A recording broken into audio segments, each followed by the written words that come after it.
எங்கும் கிடைக்காத தள்ளுபடி விற்பனையில் ஆடைகள் வாங்க தீநகரில் உள்ள வேலவன் ஸ்டோர்ஸ்க்கு வாங்க.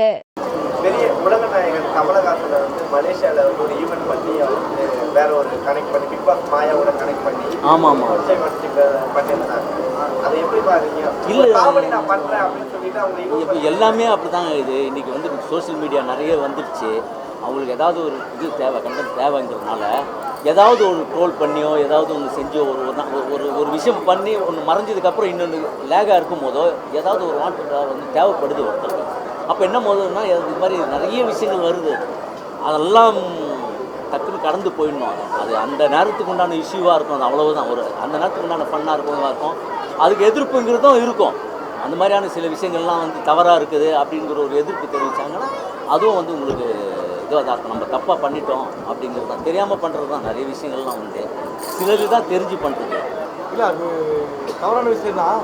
ஏன்னா பெரிய ஹீரோங்க பெரிய நடிகர்கள்லாம் வந்து அவங்கள பார்த்தா நம்ம வரோம். ஸோ அவங்களுக்கு எப்பயுமே அந்த மரியாதை நம்ம கொடுத்து தான் இருக்கணும். ஏன்னா வந்து கலைத்துறையில் வந்து சீனியர்ஸை பார்த்தா ஜூனியர்ஸ் எல்லாம் வந்துருக்கோம். ஸோ அது தெரியாமல் பண்ணியிருக்காங்கன்னு தெரியல எனக்கு. பட் அது ஒரு தவறான விஷயம் தான். மீன் வாரத்தில் 7 நாள் இருக்குது. சரி, ஆனால் ஒரு நாள் மீனுக்கு பிடிக்காது. ஒரு நாள் மீன் பிடிக்காது. ஒரே ஒரு நாள் மட்டும் மீனுக்கு பிடிக்கவே பிடிக்காது. என்ன தெரியுமா? தெரியும். சொல்லிட்டேன்னா அது உங்களுக்கு சப்பியாகி போயிடும். அது சொல்லிட்டாரு. மீனுக்கு பிடிக்காது நாள் தெரியுமா? ஃப்ரைடே. ஆமாம். ஏன்னா ஃப்ரைடே தான் ஃப்ரை பண்ணுவாங்க. அதனால் அந்த மீனுக்கு பிடிக்காது. இப்படி பேசணும்னு வச்சுக்க. சீரியஸா பேசிட்டு இருக்கீங்களே, ஏதாவது ஒரு டென்ஷன் ஆகலாம். இந்த மாதிரி பேசினா எங்களுக்கு பிடிக்காது. அது வந்து இல்லை, மீனுங்கிறது என்ன, நான் 2 விஷயம் தான் நீங்கள் கேட்டதில் லாஸ்ட்டாக சொல்லிடுறேன். இப்போ நம்ம மீன் வாங்க போகிறோம்ல, காஷ்மீடு அதுக்கு இதுன்னு போகும்போதோ வரிசையாக எல்லா மீனும் பார்க்கும்போது நம்ம டேஸ்ட் பண்ணி பார்ப்போம். ஃபஸ்ட்டு பாறை மீன், சுதும்பு, வம்பால் எல்லாமே வஞ்சிரம் கிழங்கா அதெல்லாம் பார்க்கும்போது நம்ம டேஸ்ட் பண்ணி பார்ப்போம். ஒன்று எது வாங்கலாம்னு பார்த்தா அப்படி இருக்கும்ல. அதே தான் இங்கே மீன்கள் வந்து. பட் அது ஆச்சரியத்தையும் அது வாய்ப்பு இருந்தால் அது கண்ணுக்கு இருந்தால் வந்து அவ்வளோ ஒரு பிரம்மாண்ட ஆச்சரியத்தை கொடுக்குறக்கூடிய ஒரு இது. பிரம்மாண்டமாக நான் ரீசெண்டாக துபாயில் இந்த மாதிரி ஒரு பெரிய ஒரு ஃபிஷ் அக்வேரியம் பார்த்தேன். ஸோ அதை மேட்ச் பண்ணுற அளவுக்கு ரொம்ப எக்ஸைட்டிங்காக செமையாக பண்ணியிருக்காங்க. நம்ம தாமர் ரயில்வே கிரவுண்டில் டபுள் டக்கர் அண்டர் வாட்டர் வேர்ல்டு மிஸ் பண்ணாமல் வந்து பாருங்கள். இவங்க 2 பேரும் சொன்ன மாதிரி நிறைய கேம் ஷோஸ், ஃபுட் ஐட்டம்ஸ், அப்புறம் நிறைய பொம்மை ஷாப், டாய் கேம்ஸ், நிறைய விஷயங்கள் இருந்தது. ஸோ ஒரு நாளைக்கு வேணுங்கிற எல்லா விஷயமும் ஃபன் பண்ணுற அளவுக்கு இங்கே நிறைய வெரைட்டிஸ் இருக்குது. ஸோ மிஸ் பண்ணாமல் வந்து பாருங்கள். பிப்ரவரி 14 வந்து லவர்ஸ் டே வருது. காதலர்களும் வந்து பார்க்கலாம். ஸோ காதலர்களுக்கு பல கனவுகள் இருக்கும். லவ் பீஸ்லாம் இருக்குது. காதலருக்கு ஸ்பெஷல் கிஃப்ட் இருக்காமா? காதலுக்கு அப்படியா? அது வேறு வா. ஓகே.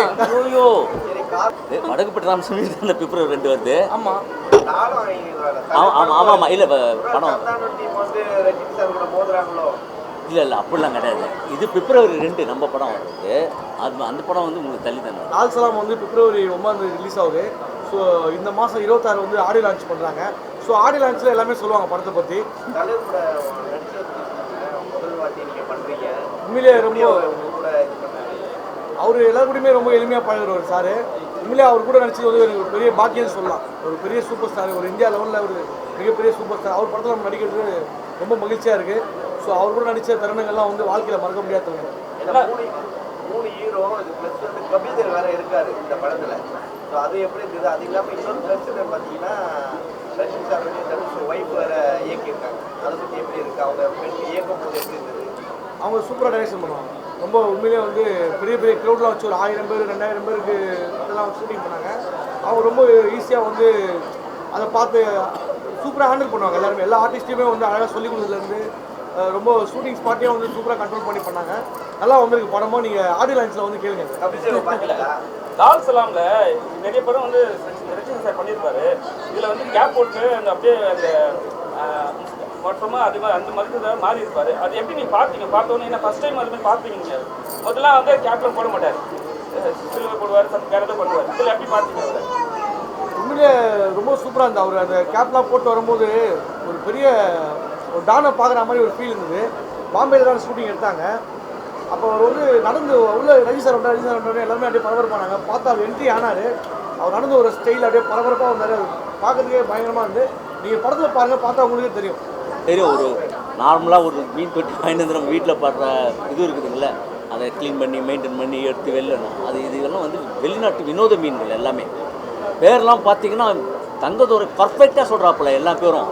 ஆனால் அதை மெயின்டைன் பண்ணுற ஆள் பின்னாடி வந்து ஒரு பேர் கூட ஒரிஜினல் பேர் கிடையாது. பிஎஸ்சி பயோடெக்னாலஜி ஸ்டூடெண்ட் இதை ஒன்று சொல்லிக்கிறாப்புல. அங்கேருந்து அந்த இடத்துல தான் எங்களுக்கு சந்தேகம் வந்தது. ஃபஸ்ட்டு நம்பிட்டோம் நாங்கள். நான் ஆட்டோமேட்டிக்காக இதெல்லாம் இந்த பேர் உடனே வாயில் வந்து இதெல்லாம் இஷ்டத்துக்கு வளர்ந்துக்கிறோம். பிரம்மாண்டத்தின் உச்சம் அது. ரொம்ப ரொம்ப சூப்பராக இருக்குது. நீங்கள் மிஸ் பண்ணுறாதீங்க. இந்த பொங்கல் லீவு முடிஞ்சு போச்சேன்னு சொல்லிட்டு விட்டுறாதீங்க. சனி ஞாயிறு பிள்ளைங்கள்லாம் லீவு கிடச்சிதுன்னா குழந்தைங்களோட வந்து பாருங்கள். செம்ம என்டர்டைன்மெண்ட்டாக இருக்கும். பல்லு இல்லாமல் கூட இருக்காங்க, செல் இல்லாமல் இல்லையே. ஐயோ நார்மலாக பேசியிருந்தேன். ஆண்ட்ராய்டு ஃபோன் இல்லாமல் யாருமே இல்லையே. அந்த அளவுக்கு ஃபோனில் மூழ்கி இருக்கிற இந்த சமூகத்தில் இந்த மாதிரி வெளியில் வந்து குழந்தைங்களுக்கு வந்து விதவிதமான மீன்களை காட்டுறது, இது மாதிரி காட்டும்போது அவங்களுக்கு ஒரு புத்துணர்ச்சியாக இருக்கும். ரொம்ப ஆச்சரியமாக இருக்குது. நம்மளுக்கு தெரிஞ்சதெல்லாம் வந்து இந்த கோல்டு பீஸு, ஸ்டார் பீஸ் எல்லாம் கடையில் போய்ட்டு மீன் கடையில் வாங்குவோம். அப்படி சின்ன வயசில் ஒரு கவரில் மீனை பிடிச்சிட்டு வருவோம். பட் இங்கே வந்தால் தெரிஞ்ச ஆச்சரியமாக நிறைய வகையான மீன்கள் இது. ட்ராகன் பீஸுன்றாங்க, சீட்டா பீஸுன்றாங்க, கேட் பீஸுன்றாங்க, விதவிதமான மீன்கள்லாம் இருக்குது. ஸோ இந்த மாதிரி மீன்கள்லாம் வந்து பார்த்திங்கன்னா வெளிநாடுகள்லாம் வந்து கடலுக்குள்ளே போகிற மாதிரி இந்த மாதிரி இதெல்லாம் பண்ணியிருப்பாங்க. ஸோ இங்கே நம்ம தாம்பரத்தில் ரயில்வே கிரவுண்டில் வந்து இந்தளவுக்கு ஒரு பெருசாக ரெடி பண்ணி பெரிய செட்டு போட்டு வேறு லெவலில் நிறைய வெரைட்டியான ஃபிஷ்லாம் வந்து உள்ளே கொண்டு வந்திருக்காங்க. அது மட்டும் இல்லாமல் குழந்தைங்களுக்கான விளையாட்டு போட்டிகள் எல்லாமே இருக்குது. குழந்தைங்களுக்கு இன்னும் பெண்களுக்கெல்லாம் முக்கியமான விஷயம் இருக்குது. ஊறுகாலாம் இருக்குது, எல்லா வகையான ஊறுகாய் இருக்குது. இப்போல்லாம் சாப்பிட்றதுக்கு ஸ்நாக்ஸு, அப்படியே அந்த ஸ்நாக்ஸ் சாப்பிட்றதே ஒரு டீம் இருப்பாங்க. ஊறுகாய் இருந்தது உண்மைதாங்க. ஃபர்ஸ்ட் அந்த கடைக்கு யார் போனாங்கன்னு கேளுங்க. ஊறுகாய் கடைக்கு போனது இவர் தான். நாங்கள் போகல ஃபர்ஸ்ட். ஏங்க ஊறுகாய் எல்லாமே யாரும் இருக்கிறது இல்லைங்க. தயிர் சாதத்தில் ஆரம்பிச்சு அண்ணெல்லாம் கறி குழம்புக்கு ஊறுகாய் தொட்டு தான் சாப்பிடுவாரு.